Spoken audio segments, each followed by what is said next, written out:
நான் ஏற்கனவே ஒரு நிகழ்ச்சியில சொன்னேன்.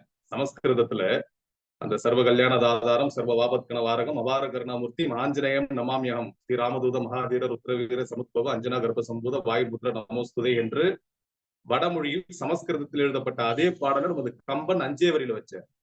அதே போல இப்போது நான் சொன்ன இந்த சமஸ்கிருத ஸ்லோகத்தை நமது அவ்வை பாட்டி எவ்வளவு அழகா கொடுக்குறாங்க. பாலும் தெளிதேனும் பாகும் பருப்பும் இவை நாளும் கலந்துனக்கு நான் தருவேன், கோலம் செய் துங்க கரிமுகத்து தூமணியே நீ எனக்கு சங்கத்தமிழ் மூன்றும் தா.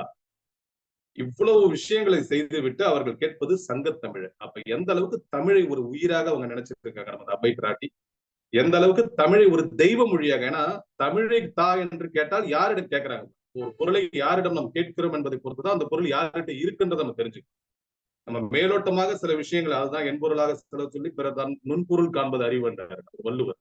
பல விஷயங்களை நம்ம பார்க்கும்போது மேலோட்டமாக கடந்து போகும்போது சாதாரணமா அது தெரியும். ஆனா நுணுக்கமா அதுல பார்க்கும்போது அதுல 1000 விஷயம் இருக்கு.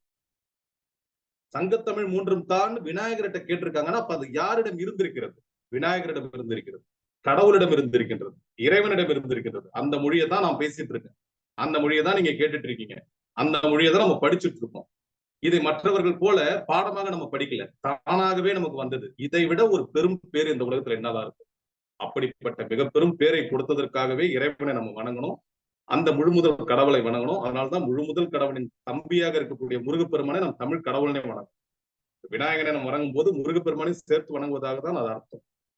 இன்னும் ஒருபடி மேல சொல்லணும்னா விநாயகனை நம்ம வணங்கும் போது எல்லா கடவுளையும் சேர்த்து வணங்குறதா தான் அர்த்தம். நீங்க மணக்குள விநாயகர் கோயில்ல பாத்தீங்கன்னா விநாயகர் பின்னாடி உட்காந்துக்கிட்டு முருகர் ஓட்டுற மயில் மேல பைக் சவாரி செய்யற மாதிரி ஒரு படம் இருக்கும். ரொம்ப ரொம்ப அற்புதமான ஒரு படமா இருக்கும். நான் எப்ப அந்த கோயிலுக்கு போனாலும் பல தடவை அந்த படத்தை எடுத்துட்டேன். ஆனாலும் ஒவ்வொரு முறையும் கோயிலுக்கு போகும்போது அதை எடுக்கும்.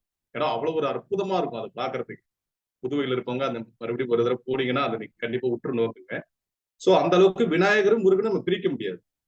அப்படி முழு முதல் கடவுளாக விநாயகரை வைப்பதற்கு பல்வேறு காரணங்கள் இருந்தாலும் கூட ஒரு சில கருத்துக்கள், ஏன்னா நிறைய கருத்துக்கள் நீங்க பேச போறீங்க, இங்க ஒரு சில கருத்துக்கள் மட்டும் நான் சொல்லி நிறைவு செய்யறேன். முக்கியமாக தத்துவத்தை நமக்கு எடுத்து சொன்ன ஒரு மிகச்சிறந்த ஒரு இறைவனா நம்ம பார்ப்போம் விநாயகர். அவருடைய உருவமாக இருந்தாலும் சரி, அவருடைய செயல்பாடுகளா இருந்தாலும் சரி, குறிப்பாக எனக்கு மிகவும் பிடித்த ஒரு விஷயமாக நான் கருதுவது விநாயகரிடம் தாய் தந்தையை எப்படி போற்றி வணங்கணும் என்று அவர் வழிகாட்டிய புத்தகம். யோசிச்சு பாருங்க, அந்த காலத்திலே ஸ்மார்ட் ஒர்க்குக்கும் ஹார்ட் ஒர்க்குக்கும் வித்தியாசம் காட்டியிருக்கிறார். எவ்வளவு ஒரு பிரில்லியண்டான ஆள் பாருங்க. அதனால ஞானம் முதல்வன் அவருக்கு பேரு. ஒரு ஞானி, அவர் வெறும் படித்தவர் அல்ல. நான் பல தடவை பல மேடைகள்ல பேசும்போது சொல்லியிருக்கேன், நம்ம வள்ளுவர் வந்து கல்வியையும் அறிவுடைமையும் பிரிச்சுட்டாரு. கல்வி கல்லாமை கேள்வின்னு வச்சுட்டு அப்புறம் அறிவுடைமை வச்சார். ஏன்னா கல்வி வேற அறிவு வேற.